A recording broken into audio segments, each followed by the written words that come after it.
Hey everyone, I hope you are having a wonderful day so far. I am just dropping this special little clip into all the episodes. So, no matter what episode you're listening to, this is actually pretty current as of July 2024. I wanted to come on here and just say a big thank you to Earworthy because the Life Shift podcast was just named the best overall podcast of the year in the first Earworthy Independent Podcast Awards. And you've probably seen some articles written about the Life Shift podcast before, written by Earworthy. And now he is launching from his online publication, he is launching these yearly winners of independent podcast awards. And these are specifically for indie podcasters. We are those that wear all the hats. We create the show. Some people write the show. We're producers, sound engineers. We troubleshoot all the tech. We do any kind of research if we need to. We host the shows. We distribute the shows. We do all the things that relate to our shows because we love it. And it's so nice to see my name in a list with some other amazing podcasts like Multispective, which won Best Life Lessons Podcast. Salad with a Side of Fries won Best Health Podcast. Bippity Boppity Business won Best Business Advice Podcast. And there are so many more. And so I just want to come on here and say thank you to Earworthy for not only doing these awards every year and just honoring some of us indie podcasters that sometimes feel like we're just shouting into the void, but we're not. We're just doing what brings us joy, and hopefully through that work it brings other people joy. In my case, for the Life Shift, I hope that each episode finds the ears that needed to hear it the most so that they feel a little less alone in their circumstance. But also, Earworthy writes all these amazing publications pretty much weekly, every week, every weekday, I should say, where he writes on Blogger, Medium, Substack, Tumblr, Vocal, Many Stories, and for other places. And he really just highlights the independent podcasters. So thank you, Frank, for everything you do with Earworthy and for recognizing all of us in the first Earworthy Independent Podcast Awards. If you'd like to read more, please head to medium.com/EAR hyphen WORTHY. Thanks again and enjoy this episode. You're thinking, my goodness, if you only knew. Now it's just not that 33-year-old man. He was a real human being. He had a life. He had a way about him. He had friends. He made a difference. And everything is just sort of condensed down into one little phrase in black and white. Today's guest is Lori Keesey, an author, blogger, and a mother who's experienced a life shift that no parent should ever have to endure. In 2018, Lori lost her son Ty in a tragic accident, and her world was turned upside down. The grief and the pain that followed were naturally overwhelming, and Lori struggled to make sense of what had happened and how her life had changed. But through the journey of healing and self-discovery, she found a new purpose in life, and it's driven by her desire to help others who are going through similar experiences. In this episode, we explore Lori's journey through grief and how she's used writing to process her emotions and find hope in the face of tragedy. Through her writing, Lori has become a voice for those who are struggling to find their way through difficult times. She's shown us that even in the darkest moments of our life, there is hope and light to be found. She's also written a piece about my journey after losing my mother and made a comparison piece with a family member of hers. So check out the link in the show notes for access to that blog post starting on May 31st, 2023. I'd like to give a big thank you to Mickey, Tracy, and Emily for sponsoring 2 episodes of the show each month. The Patreon allows me to try new software, get new hardware, and continue bringing these important stories to the public. So thank you. Information about the Patreon can be found in the show notes, where it always is. So without further ado, here's my conversation with Lori Keesey. I'm Matt Gilhooly, and this is The Life Shift. Candid conversations about the pivotal moments that have changed lives forever.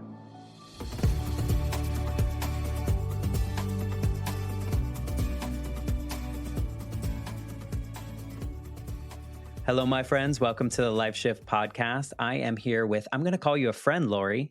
Welcome to the podcast. Thank you very much, Matt. It's a pleasure being here. And you are indeed a friend. I keep telling my husband about how awesome you are. And so, for backstory, for those of you listening, Lori and I connected maybe a couple weeks ago now. By the time this comes out, it's been a couple months, but we connected through a mutual friend, and John Kelly was on the Life Shift podcast back in February of 2023, and he connected us. And then we had a phone call about you potentially being on the show, and guess what? You are. And and then you were like, "Hey, let me hear a little bit about your story." And then we had another conversation all about my story. Yes, we did. It was a cathartic conversation for me Really? because oh yes, because because of your experience, your walk through the grief process, and I was able to compare your situation with my dad's. And thank goodness you reached the other side. He never did. And I think he suffered as a result. And certainly his marriage to my mom suffered. You know, when I was, oh, I don't know, how old was I? 34. He loved my mom. So that was quite the upheaval. You perhaps were too young to remember when your parents divorced, or maybe you do remember, but even as an adult, a mom at that point, it was devastating. You know, our dysfunctional family couldn't fall apart. You know, what were we going to do without our dysfunctional family? Which felt normal to you, probably. Oh, absolutely. And I wouldn't trade my family for anything. I mean, I am just blessed beyond belief with my family and also with my friends. I have some really amazing friends, including you now, which is really good. Well, thank you. I think, I think your father's story, I know that's not what we're here to talk about today, but I think your father's story is not unique in the sense of, especially the time period that, your father experienced the loss of a parent. I don't think that many people were talking about mental health or grief in a way. Even when I was growing up, it took me a very long time. And so our conversation, we got to talk a little bit about my journey through grief. And I love that you were able to create this narrative, if you will, of a connection to your father's journey through grief or not, or where he got stuck. Around the time that this episode comes out, there's also going to be a blog piece kind of about my story and your dad's story coming out. So that's exciting as Yes. well. And we'll share a link to that in the show notes as well for everyone to hear. But again, that's not what we're here for. Everyone's already heard my story. We're going to talk about it, I'm sure, a little bit today as well. But maybe before we get into kind of your specific story and what you're here to talk about in the life shift, is maybe you can just tell us a little bit about you and then kind of paint the picture of what life was like before that life shift. I was born in Washington, D.C. I was raised in a small town, oh, probably 35 miles north of Washington, D.C. I lived in a very rural community, whereas the rest of the county, Montgomery County, Maryland, you know, gigantic county. And we were kind of like the farmer types. And so I grew up in this little town, and both my parents, I have two sisters and a brother. Aside from my parents fighting sometimes, actually quite a bit toward my teenage years, life was very idyllic. I mean, I didn't have any kind of issue at all. And in spite of my parents' sad marriage, I really never experienced anything traumatic. You know, I was never assaulted. Like you hear about this kind of thing all the time now. I didn't see a lot of abuse, drug abuse, alcohol abuse. It was a pretty normal childhood, and I've always felt blessed by that. I didn't experience the things that I write about now as a blogger. You know, I write about facing adversity, overcoming adversity, and I look for stories, and my stories are meant to be hopeful because these things happen, but the goal is to get to the other side, to find I don't know, what is the path you're supposed to be on now. To your point about your blog, though, I think that that's what we try to do on the life shift as well, is that life happens. And you bring up this idyllic childhood and how, everything felt normal, even though right before that you said your family was quite dysfunctional. And I don't know if you realized that later on or if you realized it in the moment, but as a child, you Sounds like you had a pretty good. In my family, we make fun a lot. We always called it the Keesey School of Nurturing, buck up, that sort of thing. So when I say that it was dysfunctional, it's meant to be tongue in cheek. Okay. Yes, it became very dysfunctional much later, when my parents were really, their marriage was pulling apart, and it really affected my younger brother more so than me, because again, this happened when I was married myself, and by that point I had 2 kids then, and then shortly thereafter I got pregnant again, like bam bam bam. Hey, it's just that rural living No, that you were. no, no, I was living in a different Okay. place then. It's just your upbringing. You just understood. But I think a lot of people can't relate to that childhood, or at least a lot of people I know, in that I can only remember my life as a split family. I can only remember there are very tiny little moments in my life where I can remember both of my parents in the same place at the same time. So to me, divorce and all that was normal for me. And and this is off topic, but I know when I hear other people talk about, oh, divorce, I can't get divorced because my kid's 12 and I need to wait till they get out of the house. And I'm like, no, your kid knows. Your kid knows what's happening. And so divorce life was just such a normal thing for me. And when people panic about it, I'm like, it just is what it is. I think the statistics are what, 50% of all marriages end in divorce at this point. I believe so, but what's interesting is we had the kids were teenagers, and a very close friend of a man and a woman, very close friends of ours. They had their children, and we got together all the time. And he stepped out on his wife, and I'll never forget my kids pointing their finger at me. Don't you ever divorce dad. I said, dudes, calm down. Are you asking your father, making sure that he doesn't divorce Right. me? I mean, that's an interesting thing. Why are you saying it to me? Yeah. I mean, I don't know. I guess I view divorce so differently than I think a lot of people. And I don't know. I don't know that two people can always all the time be together. And that's okay. We're humans. We go through life. And to your point of like what you write about on your blog, we all face adversity and that changes us. And so if we're really living the person that we're supposed to be after said event, then maybe it's not true. So I don't know how we got way down this road, but I think it's just interesting when I hear that people had this like lovely little childhood of normalcy. And I'm so happy for you in that sense that you were able to have those moments and it didn't always go beautifully. And that's kind of what you're here to talk about today. So maybe you can lead us into kind of what happened and changed your life forever.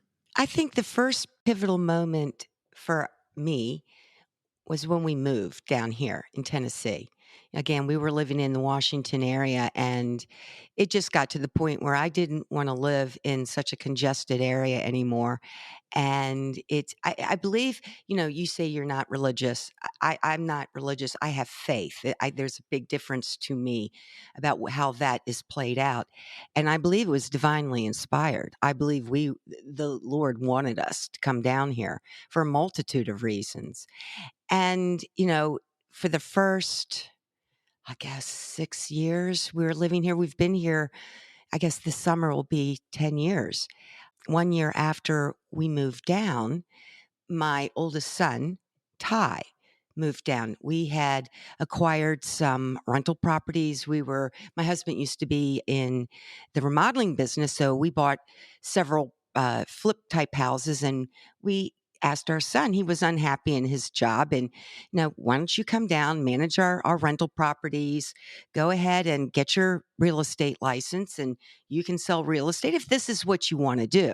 And he thought about it, and then he decided, yes, he was going to come down.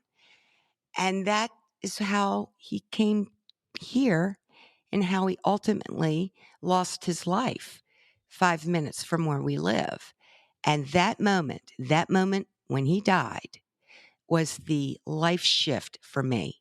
I can imagine. As I said, we kind of both, my husband, my goodness, talk about Leave It to Beaver. He truly lived in the Leave It to Beaver neighborhood. Nothing awful ever happened to him. Nothing. But this rocked us to the core. And because of what happened, I started thinking, okay, why did this happen? He was 33 years old. I need to make sense of this. I just need to figure out why God would have taken him so young. I mean, he was in the prime of his life and his business was beginning to pick up and then things were going pretty well. He had his own home. He had Georgie, the dog who was here earlier. He's our grand dog and now we have him. That's what really got me launched onto a lot of self evaluation, self examination. And then I wrote a novel. And it's based on not him. Well, it is sorta, but it's the protagonist would never behave the way, or rather, my son would have never behaved in some ways like the protagonist. And so it was my kind of way of trying to figure out, why are we here? Why? What is our purpose? And to me, that was the whole crux of everything. Did my son fulfill his purpose in life?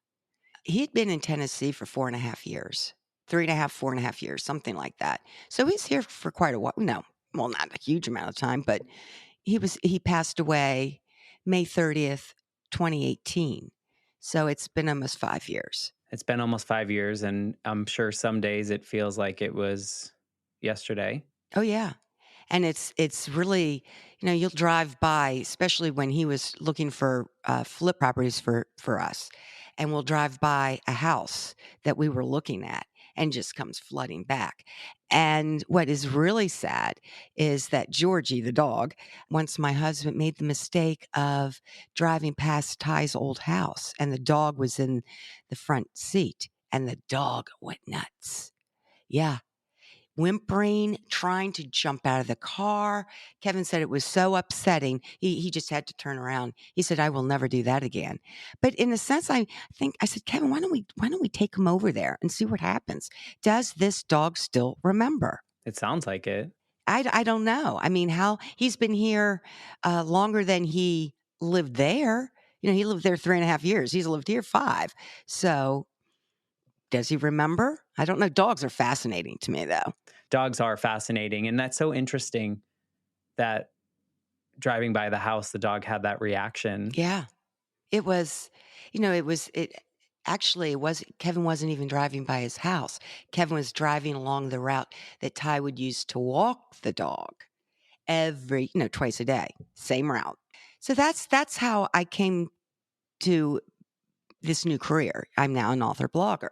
I write this novel and then I realized, good grief, there are 1,000 books released every day. You need to build a platform. You need to get out there so that people can read your writing and discover who you are. So that's why I started blogging.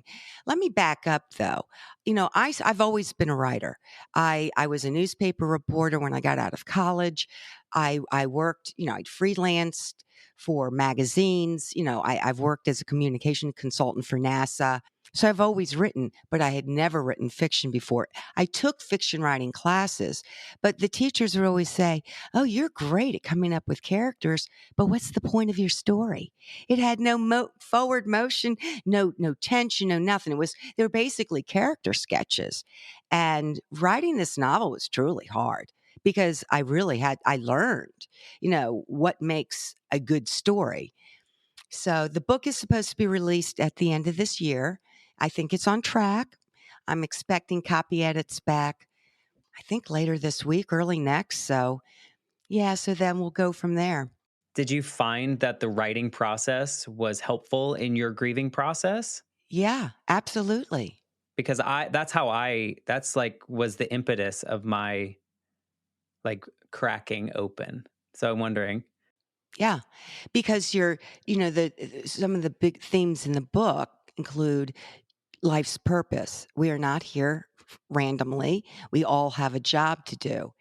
And sometimes we get lost in trying to figure out what we're really supposed to be doing. And sometimes it does take tragedy to figure it out. And for so long, I had gotten comfortable. I was a communication consultant at NASA, loved it. Trust me, I loved it. Dealing with smart people all day long is really a rewarding experience. And I had an amazing boss. I was a subcontractor, so I was completely self employed, and I got, and I made decent money. I mean, it was a good gig. And I was able to work remotely here in Tennessee rather than the Washington, D.C. area, which is enormously more expensive. So it worked beautifully. But it was time to change direction. It was time to devote my skills to doing something else.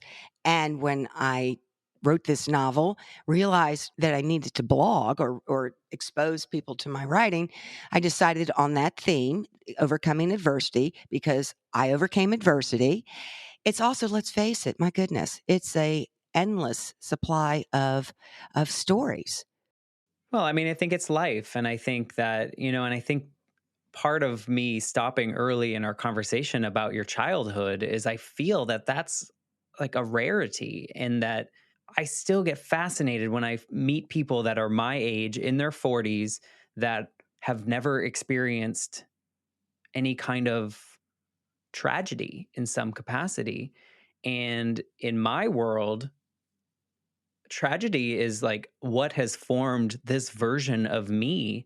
And I look at these other people, and not in a bad way, but I look at them and I say, I wonder how much different these people would be had they faced something like this. Because I, at this point, this, feel blessed in the sense that I've learned so much about myself. Do you feel that this version of you has learned a lot more about yourself after losing your son? Yes, I think that I was tone deaf to helping others who grieved. I was full of the old bromides and, you know, offhand remarks, not meant to be cruel, of course, but I wasn't being very helpful.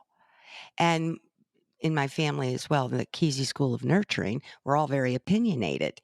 And I would voice my opinions where I probably should have kept those opinions to myself because they weren't helpful. So this whole event with my son opened my eyes to what consoling people do and say. For example, in fact, I've written a tip sheet. I'm going to be starting this little quiz. It's called Are You a Good Friend to a Friend in Need? But I learned what you need to do and say. So you think that you're more compassionate now in that sense? Not that you weren't compassionate before, but Oh, I would say I'm a million times more compassionate. And when I was started this blog post or the blog, it's called The Accidental Blogger. I hadn't really been exposed to people who really struggle with addiction, for example. Not that I write exclusively about people who are battling addiction. That is not the case at all. But I have written about it. I now think that I'm in a much better position because of what I've done. Is I can help people who are grieving over their children who maybe died from a drug overdose. Because of my exposure to these other people. I mean, that's what we're here to do. We're here to help others get through these tough patches. And certainly, my son died. A very good friend of mine, her son died. And when she called me up Saturday morning, probably around 7:30, by 9 o'clock, I was on the road from Tennessee driving back to Maryland just to be with her. And I don't think, Matt, had I not gone through this experience, I would have said, okay, I'll be up in a couple of days. I dropped everything and left. because you knew what you needed, and you knew, and it stinks that we have to, so many of us have to go through it to really understand it. And I hope by what you're doing in your blog posts, and what you do with your blog and in your book, and what I'm trying to do with the Life Shift, is that people can hear these stories and maybe just a little piece sinks in. So if they have to face someone like you that's lost your son, or someone like me that lost my mother, or when I lost my grandmother, just these little seeds that we can help plant. Maybe we're doing our job here in a way, despite the experiences that we had to go through. Yeah, that I totally agree with you because I do, when I was younger, I always aspired to write a novel. I loved Harper Lee's To Kill a Mockingbird. I loved the way she wrote. I loved her characters. They were so vivid to me, but I never had a story. So, unfortunately, my tragedy became the seed for my novel. And, Matt, please don't think that I would much rather have my son here, but I'm not gonna barter with the devil either, you know? Now he's my son. Now I can say it. Now I believe that he fulfilled his purpose and that he truly is in a better place. It's the place where I hope to be, and I know that I'll see him again. And I don't know, very strange things happen. I don't know if you wanna get into the strange things, but oh my goodness, I guess it was maybe, I don't know, 4 days or so after he died, I get this dream. It was the most vivid dream I have ever had. I remember all the details. Usually when you dream, you can't remember anything, where it's just for a little bit. This was vivid. And I saw Ty. Ty was dressed up in a very nice suit. He was a night owl, so he would usually had dark circles under his eyes, and he looked perfect. He looked perfect. He was outside walking around our porch. I was standing on the porch, and I said, "Oh my gosh, Ty, I miss you so much. Why did you have to go?" And he just shook his head. He was communicating telepathically. And he basically told me, "I'm okay. Don't worry about me." Did that help? Oh my heavens, yes. Yeah. Oh, he's happy. He looked wonderful. He looked healthy, and he looked he looked happy. And then my youngest son, he had a dream too. Nate says, "Dude, what do you hear? You're dead."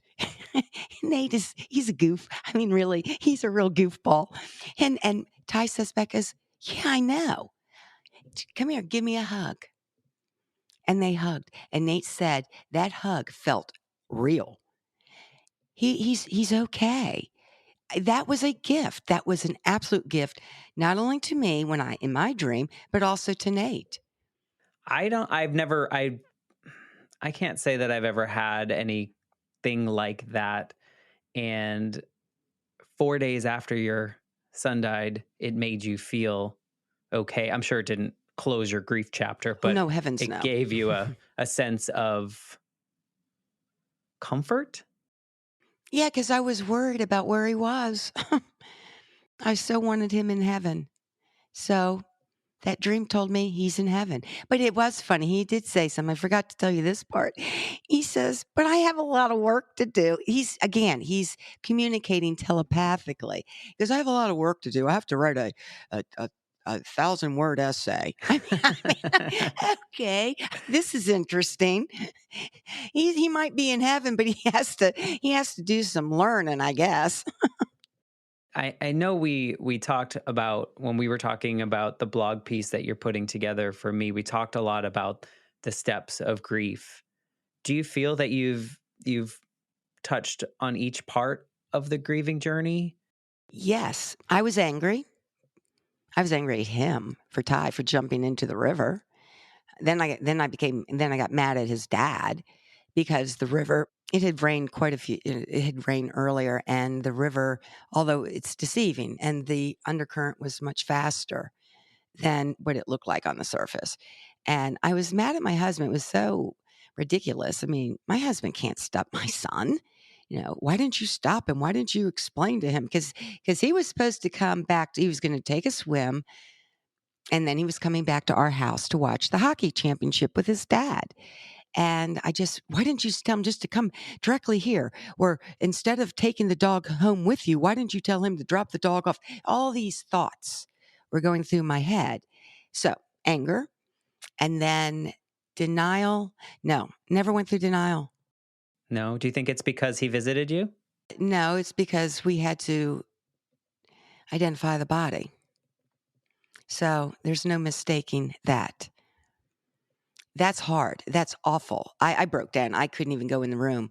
I couldn't even go in the room. And my husband took one step, walked past the threshold, and he collapsed. It was really the most, oh my. Yeah, as a parent, I can't, I'm having the reverse thoughts right here, right? As the child seeing this and even seeing my mom's dead body in the during the wake and the funeral or whatever it is, I still had the moments where I tried to tell myself that she wasn't dead for a long time. Like she's in witness protection. Clearly, she's just in hiding of some sort. So it's interesting to me that the reversal, right? Because I think you have a more awareness of what death is and the finality of it, that you didn't have that denial piece because that was like a check mark. You had to, like, it was like, there's no denying this. It's right here. And then there's depression. Yeah, one morning I woke up and I think I was having a panic attack. I called my doctor. I needed something, but I took the I guess took those pills a few days. They were horrible. I'm not a pill taker. I don't take medication. And then what is it? There's 5 stages or 6 stages. Acceptance. Yeah, that I absolutely got through it. Acceptance, but I did have to take a grieving class. And that we used the book was called The Grieving Handbook. I it's an unusual approach. And basically what they're teaching you is that we Westerners, Americans are very good at acquiring things, but we are horrible at letting things go. And what we're mourning is this loss of a relationship. And it covers all types of grief. And you must get to that acceptance that you'll never have the relationship you had before, but what you have are memories. So that really helped me. And you know what else helps too is that my friends are wonderful and everyone would just tell stories about Ty. He was really funny. I mean, he was hilarious. And those stories, he made an impact. And as a parent, you want to raise children who touch other people's lives. And he touched other people's lives. And that made me feel so much better that I hadn't completely screwed up as a mom. And that's interesting. That's interesting. Do you feel that you've kind of closed that door on all those stages, or do you find yourself there are periods of time in which you might tap into the anger or the depression or those pieces because it's only been a short amount of time? I don't think I'm angry. I'm certainly not mad at God, mainly because of that dream I had. And he's covered. No, I cry though. Oh my goodness. My husband and I both are crybabies. We'll be sitting, we have this really cool porch and sometimes we just sit out there and we start talking about him and we start to cry. Or some world event is happening. We go, I wonder what Ty's take on this would be because he's very, very, very opinionated as well. It runs in the Where did he family. get that? Yeah, it's just he's my kid. Do you approach life differently now after having experienced that? Well, I can tell you, I don't go into the river anymore. It triggers me. My husband is not affected by that at all. And oh no, not at all. And I refuse to go anywhere close to where Ty passed away. I refuse.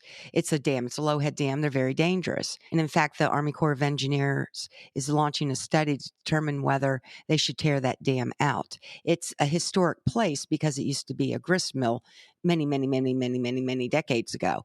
So they have to weigh the ecology. It isn't safe. These Lowhead dams aren't safe. You have to be very, very careful. And then I was reading about it. My husband goes, Laura, you need to read that article about the Army Corps of Engineers. I said, okay, why? He goes, well, read it. So I read the article, and then in the end, it starts talking about the human impacts of this dam. And it mentions the 33-year-old man who died at the dam. And I don't know why that took my breath away, but it seems so. I knew that 33-year-old man. And I started thinking, what about all those people who are victims of something, a shooting, a death by fentanyl, and they read about it or hear about it on the news, and it's really kind of indifferent, and as it should be. You're thinking, my goodness, if you only knew. Now it's just not that 33-year-old man. He was a real human being. He had a life. He had a way about him. He had friends. He made a difference. And everything is just sort of condensed down into one little phrase in black and white. And I don't know, I want to use that in a letter to my subscribers. I'm just not sure of how I'm going to go about it because it's very hard to articulate how I felt. It's interesting. It's kind of like we have these pieces and of commonality in our stories that are opposing in a way. Because when because I had that denial piece, and I ordered my mother's autopsy to confirm that this was real and read the entire thing, which I didn't need to read. And then I contacted the newspapers of because she died in a different city, in a different state. And so I was like, send me everything because I need to know what actually happened, because it all becomes folklore, right? Because the police told my mom's mom, who then related to my dad. And we don't really know what happened beyond that. And that piece for me was a piece of closure.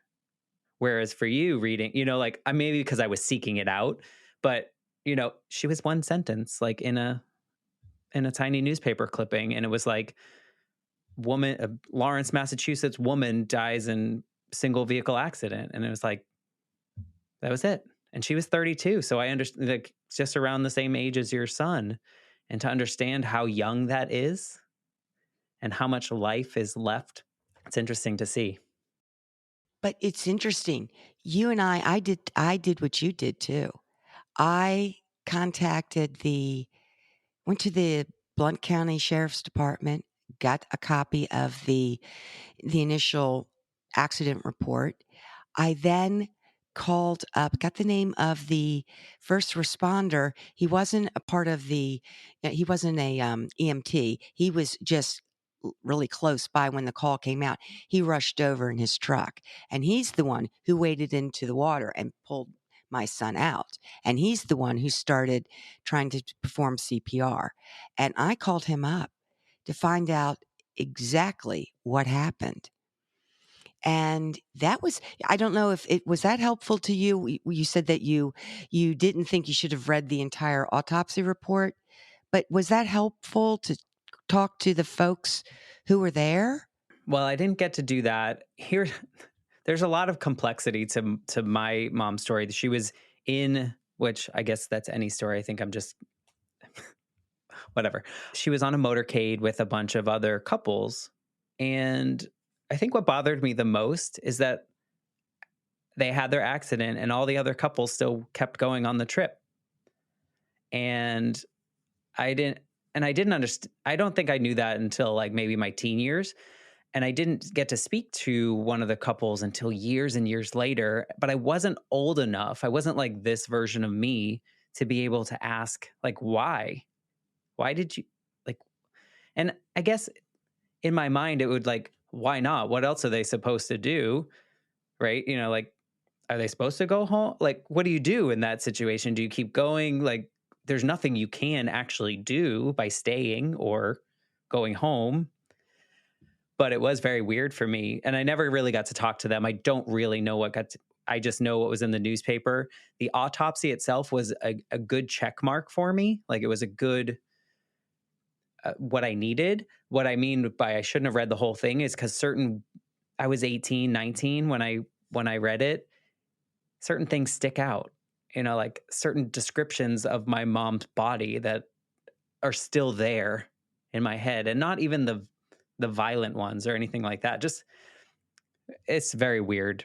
And I'm glad I did it because it did give me that closure piece that I needed, but also such a strange experience.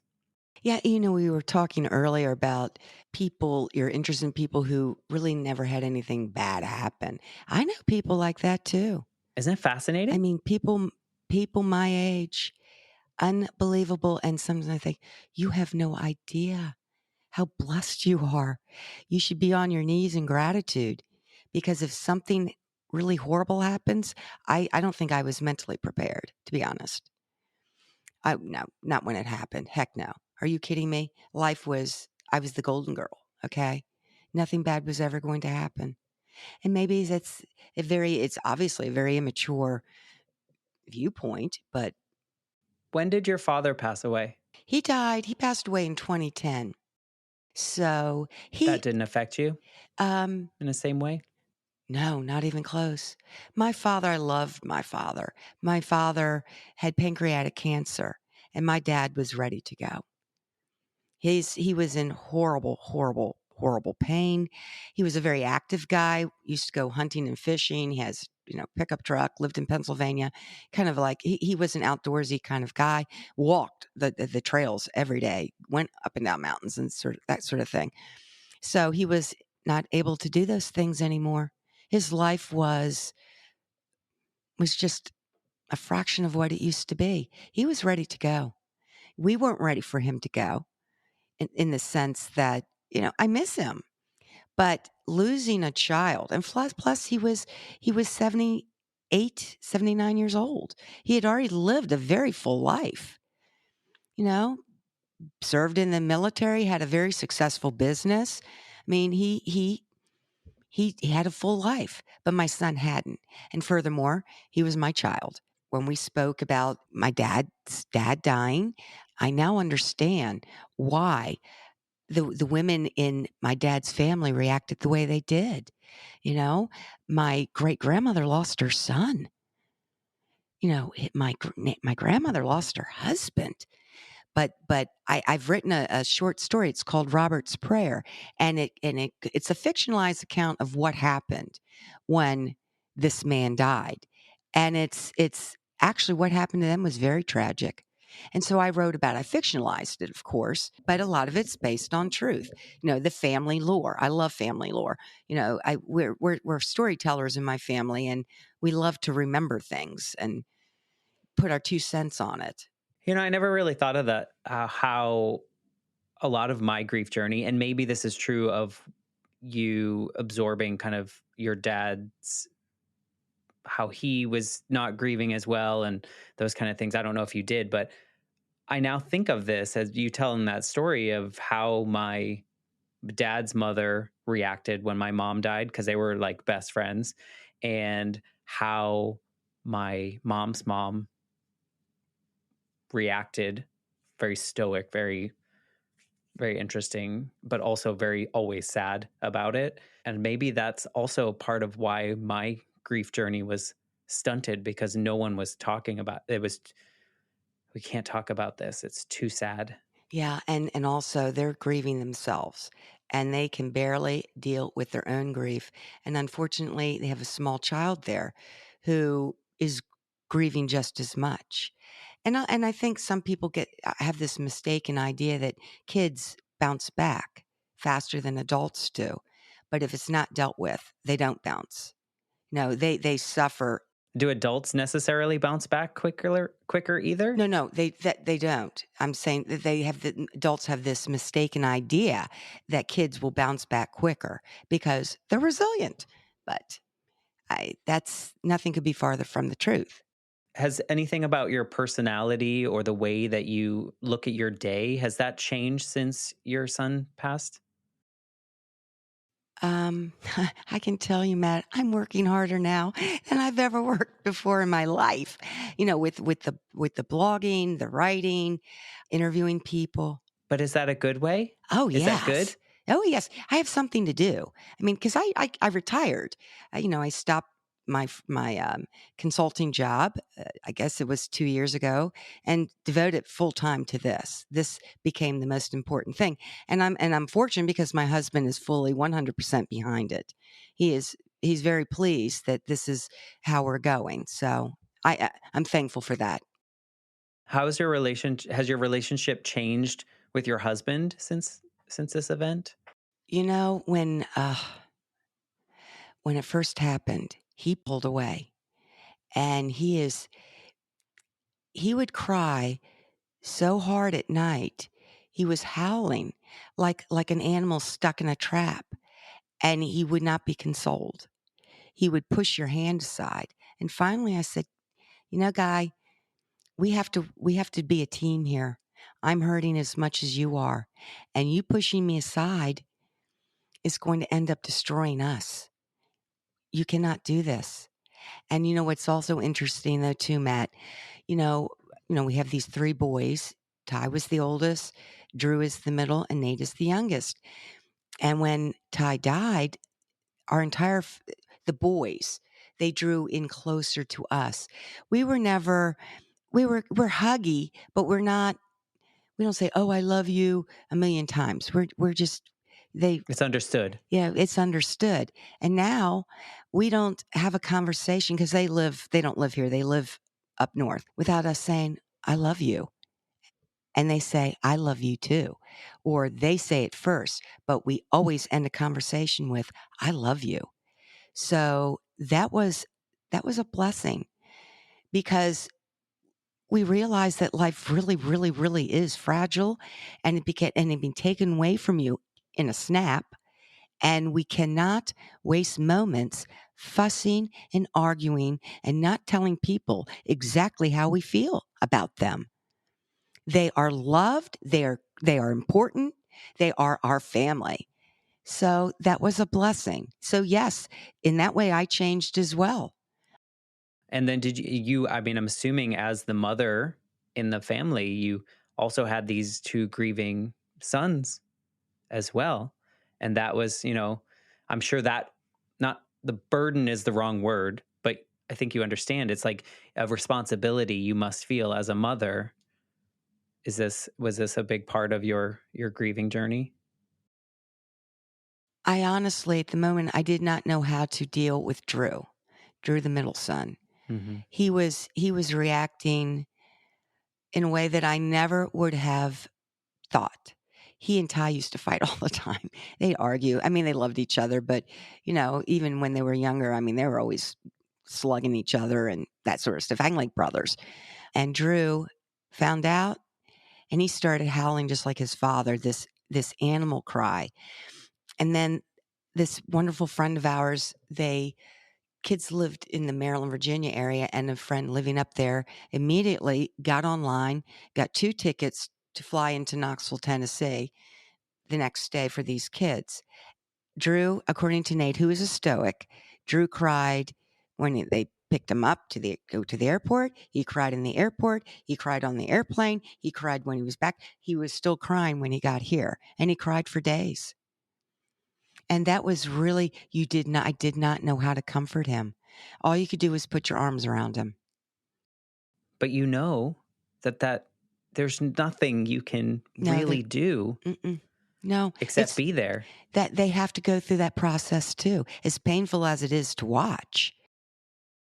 But I guess there's an extra feeling of responsibility, I'm sure, as a mother that you don't want your other children to hurt as Right. well, and trying to, and did that part play into your grief journey at all? Or were you able to kind of compartmentalize that component? I think I compartmentalized that.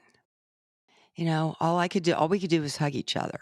All he could do was put his head on my shoulder, and all I could do was put my arm around him. And it was affirmation, and after I told him, I said, "You are doing the right thing. Cry, cry. Don't try to suppress your feelings, Drew." I mean, I think that's all you can say. Earlier you were saying how your faith helps you believe that people are here on this earth for their purpose and that your son fulfilled his purpose. And so on my side, that's what people would tell me when I was 8 and 9. And to your point earlier, that's not something you tell other people. Like, that doesn't make any sense to an 8-year-old that someone has served their purpose after 32 years to complete it. And so it's so interesting to talk to someone who's grieving from the other side of that as a mother, and understanding and finding comfort in something that caused me so much anger is not the right word, but like confusion maybe it kind of muddied the water. And also, Matt, you were a little boy. You were 8 years old.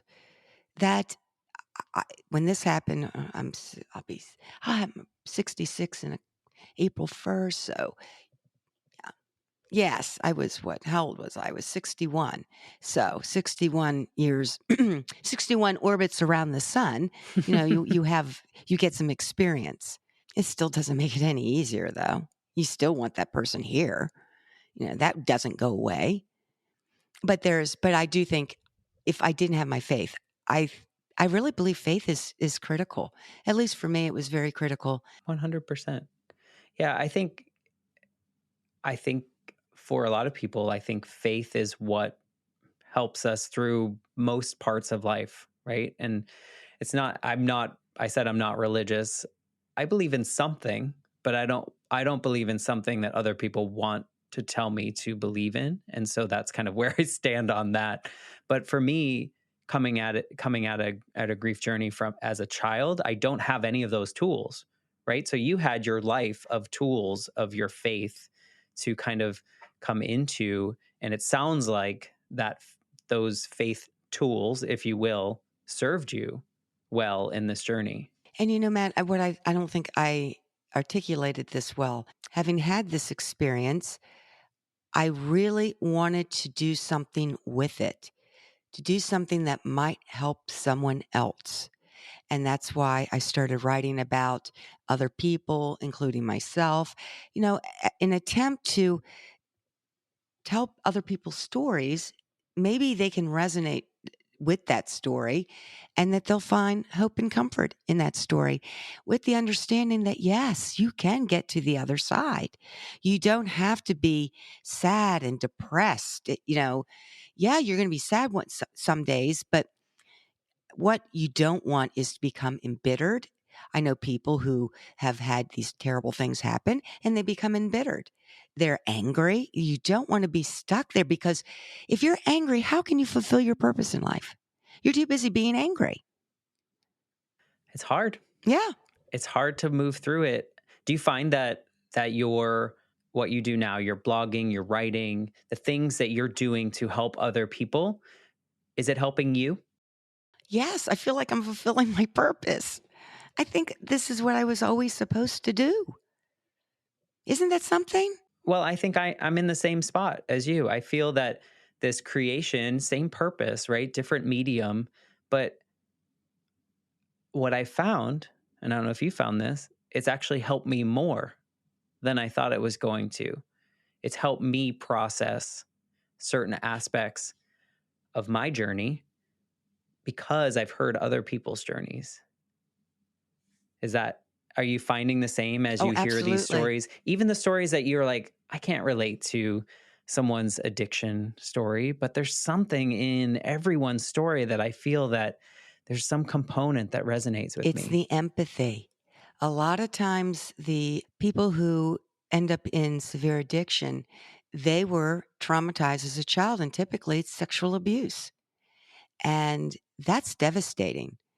And knowing that, I don't know, you just become more empathetic and you almost become somewhat of a crusader. There's certain issues that I am just they enrage me. You know, how can you not protect that child? Children need to be protected. I mean, I don't even want to go there. I don't want to go there with some of the things that are going on in this world. But whatever. Our job is to protect children. Period. Has it always been your mission What, to protect to children? mhm. Like was it has it always been that flag you'll carry? No, not at all. You know what? When I was younger, I was more focused on me. You know, getting making Like a money. true American Yeah, like true we are. American, absolutely. And also my faith wasn't as mature either. I didn't rely on God. I didn't have to. Remember, I had this easy little life. And when I moved down here, my faith was bolstered. And it was almost like God was calling me here. Something he wanted my faith strengthened, and he always knew what would be Ty's destiny. And he was just preparing me for it.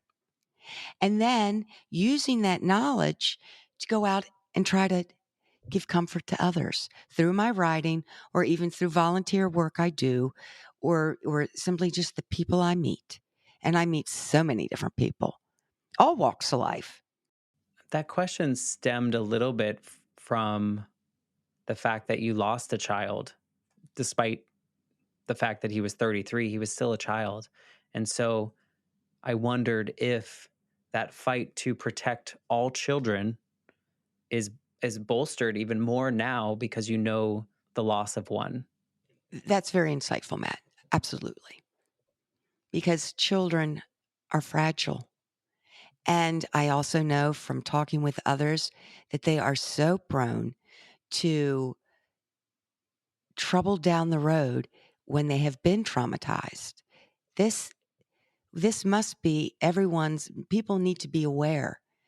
You know, when children are in abusive environments or being smuggled or sexually abused, this isn't something you go, oh, well, I wish people would become as enraged as I'd get because this ends up becoming a problem for everyone. Well, and I think it kind of goes back to what I said about like divorce as a stigma. These children are living in these situations in which people are staying together for all the wrong reasons and they see these things, they're malleable, they understand what's happening.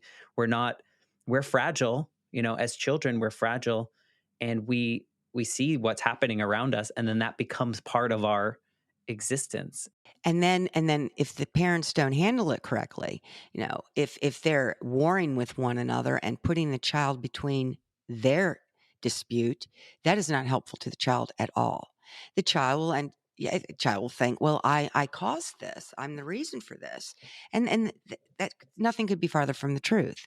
So if the marriage is hopeless, then be an adult and handle the divorce civilly so you don't affect your children. And talk to your children and take care of your children. Your children become us, right? Your children become people that have grown up, and we bring all of that extra baggage that comes with it if you're not helping us unload it early on. And so I think, I'm so sorry for your loss, and that's all I can say. I can't tell you anything more than I understand in some way. I don't understand exactly because I don't have children and I can't imagine that pain. But loss is really hard. But what I'm happy to see is what you've done with that loss and the world that you're creating for people you don't even know. By what you're writing, what you're putting into the world. You have no idea who might be reading that at any point in time that now feels less alone, feels supported, feels empowered, feels inspired to do something. You've really taken this tragedy and you found something that serves your own purpose, fills your heart, but also is helping who knows who. And that is certainly my hope. That's the only reason I do I this. see it. That's it. No other reason. I would say the same about the Life Shift podcast, but I think there's like a 15% of it is selfish.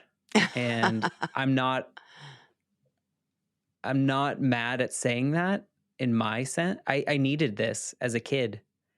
And so the kid that still lives in me needed this, needed our conversation today. My eyes are getting sweaty right now. So I'm glad to steal that 15% of this journey. And I hope that there are parts of the journey that you're creating for yourself that are serving you as well. And you can feel happy being selfish about some of it because you're doing wonderful things. Well, and also it's helpful when people give you an atta girl. Like, I really like that, what you wrote. I mean, shoot, I love that. Well, you're doing it, and look, you're talking about adversity. You're talking about how people have overcome really hard parts, really tragic things in their lives. And some people are in the shadows and they're not going to give you that atta girl. So, And that's but it's just nice, that's the me part. Oh, I'd like, compliments. but I think you need to do it. What? You need to do it. Yes. Give yourself that pat on the back because you're doing it. I feel so very connected to you, and we've known each other for 3 weeks. And I just appreciate you coming on the show, being vulnerable, sharing what you've done with tragedy and how you're helping other people. And I really, really hope that it continues to help you Well, thank you. because, if it doesn't help you, it's not going to help anyone else. Well, thank you so much for inviting me on. I enjoyed this a lot. I like talking with you, though. You're fun to talk with. Oh, I forgot to press record. No, I'm just kidding. Uh, if you could, if you could go back to the Lori right after Ty died, knowing what you know now, is there something that you could say to her that would be impactful?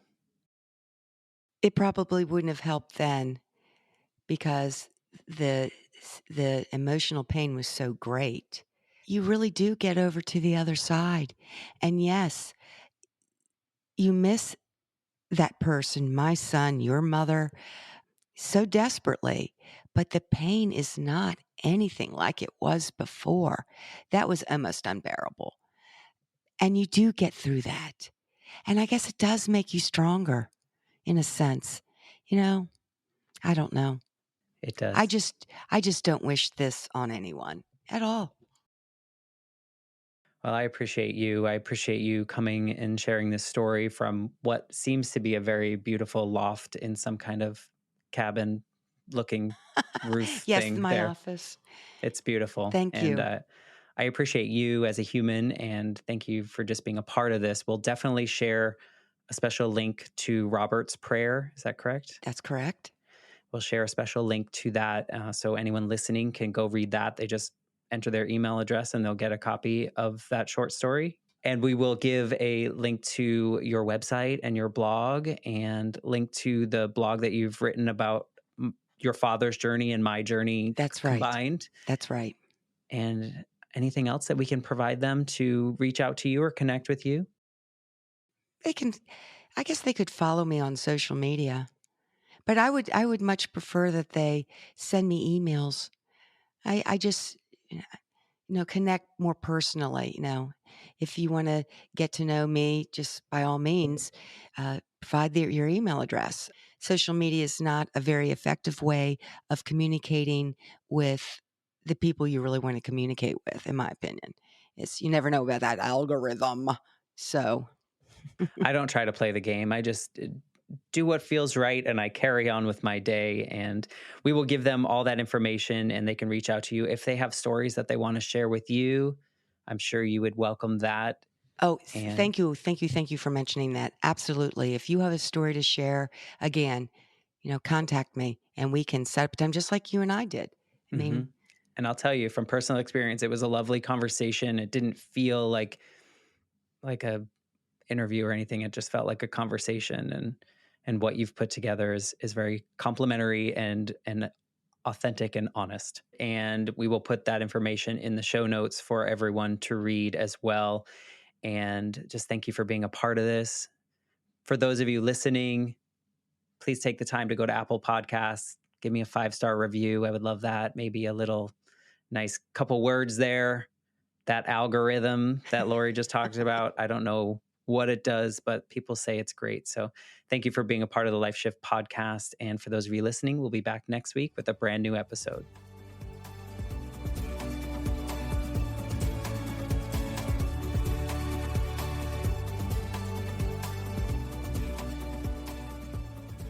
For more information, please visit www.thelifeshiftpodcast.com.